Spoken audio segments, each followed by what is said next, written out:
Hi, I'm Kesri. I moved from London about 11 years ago to live on a farm. So the main reason was we had kids and we wanted to bring them up in the countryside. So we bought Drover's Rest, and we really wanted to grow our own food organically and try and make a business out of Drover's Rest. We love rewilding, so we're trying to rewild about 50% of the farm to share it with nature. And you've got to hold yourself back because the weeds and the thistles grow rampantly, especially during the summer.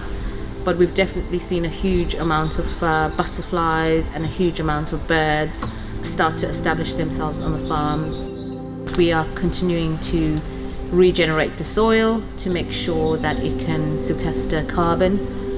So we're making sure we don't plow, we don't use fertilizers, pesticides, no hormones in the animals we rear as well. So a lot of people blame farming for a lot of the greenhouse gas emissions, but actually farming could be the answer. They really thought about how could they put back a lot of the nutrients back into the soil so that we have more than 60 harvests left.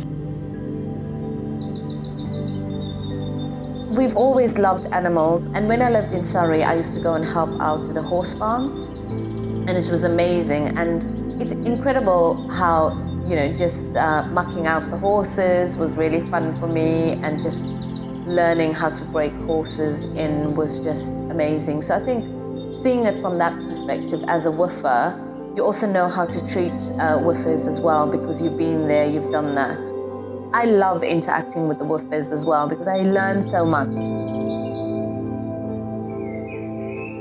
With all the projects that we do, it helps us to have the farm restaurant, for example. And by having the farm restaurant where we are doing everything field to fork or locally sourced, it means that we are creating lots of strong links with the community. What's amazing is we would not be able to do those projects without woofers. Being a farm, you can't afford a lot of staff. The woofers are helping us to extend the veg garden, and that in turn is kind of like a circular economy. What we found is that you find a kinship with woofers, so it's a really good equal exchange.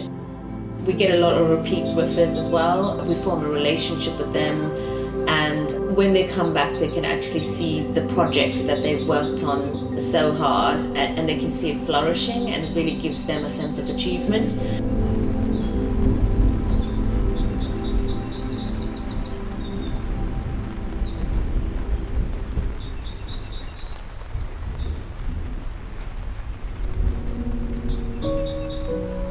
There was a woofer called Laura who came here this year, and I just loved what she did because she was on furlough and she decided that she was going to try woofing. She had never tried it before, and she spent the entire year woofing at different farms, and she's just learned so much. She's made so many different friends, and she's told me it's enriched her life so much. We kind of love those stories because it just shows that it's not just about us getting the help, but it also does so much for the person who's actually coming to help us and to work on the farm as well.